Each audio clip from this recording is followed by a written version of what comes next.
अस्सलाम वालेकुम। ये मैं वीडियो बना रहा हूँ कल का जो एनालिसिस दिया था उसकी। मैं देख रहा हूँ कि क्या प्रोग्रेस हुई है, मार्केट ने क्या किया है। ये एक तरह की जो वीडियोस है ना, ये एक तरह का मैंने सोचा है कि मैं कोशिश करूँगा जितनी बना सकूँ मैं बनाऊँ, ताकि जितना नॉलेज मैं आगे ट्रांसफ़र कर पाऊँ और शायद बाद में ये कलेक्शन मैं बना दूँ पूरी, एक तरह की मेंटरशिप हो जाए। क्योंकि अभी तो सबको मैं जो लेक्चर्स देखने का कहता हूँ वो थोड़े से मुश्किल हो जाते हैं लोगों के लिए देखना, क्योंकि इंग्लिश में होते हैं और उनके अंदर वो चीज़ें नहीं होती जो हमने अपने एक्सपीरियंस से सीखी हैं। जनरल बातें होती हैं जो एक तरह का कॉमन नॉलेज है। तो इस तरह की वीडियोस में मेरी कोशिश है कि मैं जो अपना एक्सपीरियंस है उससे कुछ बातें साथ साथ शेयर करूँगा जो शायद किसी के काम आए। अच्छा, गोल्ड खुला हुआ, गोल्ड को ही देखते हैं। तो कल की वीडियो अगर आप लोग देखोगे तो उसमें मेरी एक्सपेक्टेशन क्या थी, उसमें बेसिकली हाँ, हाँ जी, यहाँ से इस एरिया से लॉन्ग जो है उस वक्त एक्सपेक्ट मैं कर रहा था। ठीक है, और मैंने जो एक फ़ाइनल ये डेली पे दिखा देता हूँ, एक लेवल दिया था, वो था ये वाला लेवल। अगर वीडियो खोल के देखोगे ना तो उसमें मैंने बोला था कि इस लेवल के ऊपर मैंने फ़ैसला करना है कि गोल्ड मज़ीद बुलिश है कि बेरिश होगा। और आ, इस लेवल तक तो मैंने कहा कि ये जा रहा है। ठीक है, हम इस लेवल को देख लेते हैं कि उसके ऊपर हमारा क्या शॉर्ट का ट्रेड बनता था कि नहीं बनता था। अच्छा, मैंने आज ट्रेड नहीं लिया। ये मैंने जो मार्क किया हुआ है ना, एक नज़र जब मेरे सामने प्राइस ये ऊपर घूम रही थी तो मैंने तब ये लो मार्क किया था, इस उम्मीद पे कि अगर ये लॉन्ग बनेगा तो इसी जगह से ही बनेगा। और ये बल्कि मैंने मार्क किया था एक दोस्त को दिखाने के लिए कि बेसिकली मैं क्या स्ट्रेटजी यूज़ करता हूँ। और अब तक ग्रुप वालों को पता है कि मैं यूज़ यही करता हूँ कि लिक्विडिटी स्वीप हो ट्रेंड की डायरेक्शन में। इंटरनल लिक्विडिटी जो इनिशियली मैं यूज़ नहीं करता था, मैं कहता था बड़ी फजूल लिक्विडिटी है, लेकिन जब आप ट्रेंड की कंटिन्यूएशन के लिए यूज़ करते हो तो आपको ना more than 80% of the times S L जो है ब्रेक इवन करने का मौका मिल जाता है, क्योंकि वो एक ट्रेंड होता है। ओके, तो ये लो लिया, न्यूयॉर्क सेशन था ये।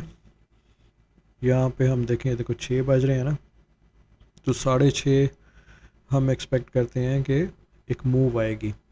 तो मूव आई, उसकी रिट्रेसमेंट के अंदर जो है ना, अगर एग्जैक्ट मैं ये ज़रा पूरा ऑर्डर फ्लो मार्क हुआ है, ब्रेकर पे ले जाऊँ तो ये ब्रेकर में एंट्री है। और मैं एक्सपेक्ट तो यही करना था कि ये न्यू हाई बनाएगा, अलबत्ता ये यहाँ से रिवर्स हो गया। ठीक है, अगर ये लेवल ना होता जो ये मैंने डेली पे पहले मार करके इधर लगाया हुआ था तो मैं यही एक्सपेक्ट करता कि इसने कंटिन्यू करना है। लेकिन क्योंकि वो लेवल है, हमें उस लेवल के ऊपर देखना है कि प्राइस की क्या मूवमेंट है। और इस जगह पे देखो तो ये एक शॉर्ट का ट्रेड बना है 15 मिनट के ऊपर जो है। ये पहले उसने दिखाया है कि मैंने ऊपर जाना है फिर नीचे जाना है, और फाइनली जब ये इसका एसएल ले लिया है ना, उसके बाद असल मूव आई है। ठीक है, जो मैंने कुछ वीडियोस पहले ना एक कॉन्सेप्ट एक्सप्लेन किया था कि हम जो है ना ये डब्बे देख रहे होते हैं। ठीक है, हम कहते हैं कि यार ये डब्बे ही लिक्विडिटी है, कि इसका हाई लिक्विडिटी है, लेकिन ऐसे नहीं है। लास्ट टाइम यही मैं एक्सप्लेन कर रहा था कि पहले एक शॉर्ट सेटअप बनेगा। ठीक है, जो ये शॉर्ट सेटअप बनेगा इसको मार्केट ट्रैप करेगी और उसके बाद फिर जो है ना असल डाउनवर्ड मूव आएगी। सही हो गया। अच्छा, तो आज वही हुआ कि ये लेवल बेरिश था और यहाँ से फिर प्राइस नीचे गिरी है। अभी मोस्ट प्रोबेबली मंडे को हम दोबारा फिर देखेंगे कि ये क्लोजिंग कैसे होती है और कॉर्ड रिपोर्ट में क्या आता है, उससे हम एक डायरेक्शन लेंगे और मोस्ट प्रोबेबली हम इस लो के स्वीप के ऊपर देखेंगे कि क्या लॉन्ग बनता है कि नहीं बनता। आइडियली ये जो पूरा ऑर्डर फ्लो है इसके अंदर से जो है ना हमें कोई लॉन्ग की अपॉर्चुनिटी मिलनी चाहिए। ये लो ले, ये मैं मार्क कर रहा हूँ, ये लो ले और इसके अंदर से हमें कोई लॉन्ग की अपॉर्चुनिटी दे तो ये एक तरह का ऐसा ट्रेड होगा कि अगर यहाँ से उठेगा तो इस हाई पे जाएगा, ठीक है, या फिर यहाँ से उठेगा ही नहीं। ये गोल्ड हो गया। यूरो यूएसडी का जो मैंने एनालिसिस दिया था, मैंने उसमें बोला था कि मेरा क्योंकि ओवरऑल जो टारगेट है वो ये H4 का लो है, ठीक है। ये लो लेके जो बेसिकली जो है ये मंडे लो हो गया, ठीक है। ये लो लेके दोबारा एक मूव आई है ऊपर की तरफ और क्योंकि मुझे जो फॉरेक्स फैक्ट्री की न्यूज़ थी उसके अंदर मैंने एक्सप्लेन किया था कि किस तरह से ये मूव पूरी क्रिएट हुई थी और उसके अंदर लॉन्ग्स करने वालों को ट्रैप किया गया था। तो मेरी उम्मीद थी कि प्राइस ने वो जो पूरा क्रिएट किया है सारा सेटअप, उसके बाद उसने अभी भी नीचे ही जाना है और प्राइस ने आज के दिन ये ऊपर एक विक मारी है और मेरी अगर स्ट्रैटेजी पढ़ोगे तो उसके अंदर ये मेरा एक और POI है जिसके अंदर मैं डेली FPG के अंदर जब प्राइस वापस आती है तो मैं उसके अंदर दोबारा ट्रेड देखता हूँ कि उसने FPG को ब्रीच किया है और कंटिन्यूएशन देगी नीचे की तरफ। तो ये ऊपर आई है, इसने ऊपर स्टे नहीं किया, दोबारा नीचे पहुंच गई है। तो इसके ऊपर किसी ने भी अगर शॉर्ट किया है तो उसको प्रॉफिट होना चाहिए।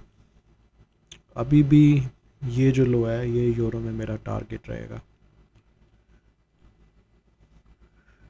बिटकॉइन देखते हैं। बिटकॉइन के अंदर कल आई थिंक इस पॉइंट पे था तो मैंने यही कहा था कि मैं स्टिल बुलिश उसको देखूंगा जब तक वो ये मार्क जो लेवल्स हैं, यानी ये 75% का लेवल है 95 to 40 पे, तो जब तक इसको दोबारा रेजिस्टेंस नहीं बनाता तो मेरी यही एक्सपेक्टेशन है कि हर लेवल के ऊपर सेम इस तरह से कंसोलिडेशन, इंटरनल स्वीप और कंटिन्यूएशन होगा। आखिरी एक नज़र डेक्सी को देखता हूँ तो डेक्सी ने जो सबसे बड़ा काम किया है ना, डेक्सी ने इस लो को स्वीप करने के बाद लो को रिक्लेम कर लिया है, ओके। तो मोस्ट प्रोबेबली इसने मेरी नज़र में जाना ऊपर है। यहाँ से जो डाउन मूव आई है वो देखो कि इस हाई को स्वीप करके, और ये मैंने एरिया भी मार्क किया हुआ, कल यहीं पे इस एरिया में जब डेक्सी आया है ना तो इस एरिया में था तो मैंने यूरो के जो शॉर्ट्स थे वो क्लोज़ किए थे। अब मतलब आप पूछोगे कि यार वो यूरो के शॉर्ट्स क्लोज़ करने की वजह क्या थी? वो वजह ये थी कि ये मेरी एक्सपेक्टेशन थी ये हाई स्वीप होगा इनिशली, तो मैं उसका वेट कर रहा था कि मेरे TP तक जाए।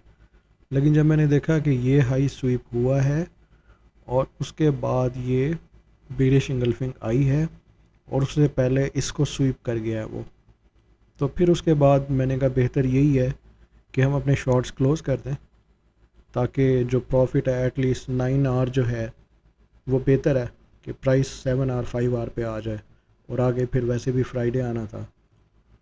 लेकिन जो असल बात है ना, ये सब टेम्परेरी है। मेन जो हमारा लेवल है ना वो ये 99.578 वाला लेवल है और जब तक इसके ऊपर है ये किसी भी दिन एक मूव देगा और 104.683 पे पहुंच जाएगा और बताएगा भी नहीं। जिस तरह यूरो था ना 1.035 से उसने एकदम से पम्प मारा था, 3 दिनों में उसने पूरी मूव दे दी थी। ये डेक्सी भी ऐसे करेगा और तब यूरो भी मोस्ट प्रोबेबली ऐसे ही गिरेगा कि हैरान कर देगा। इंशाल्लाह देखते हैं, एनालिसिस है।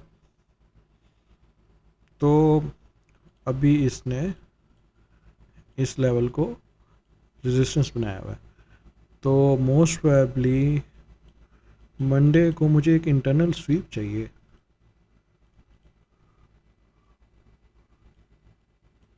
वैसे इंटरनल स्वीप ना ये हो गई है, तो अगर इसके ऊपर मिलेगा ना मुझे, तो मैं इस लेवल तक सोचूंगा कि ये डेक्सी जा रहा है, और मोस्ट प्रोबेबली यूरो के अंदर हमारी डायरेक्शन सिर्फ शॉर्ट की ही बनेगी आगे से। ठीक हो गया। कोई भी अगर डेक्सी गिरता है, यानी ये देखो ये इक्वल लोज पड़े हुए हैं, अगर इसको टारगेट करता है ना डेक्सी, तो वो यूरो के अंदर एक शॉर्ट की अपॉर्चुनिटी होगी। तो ये मेरा एनालिसिस है, ओके हो गया है।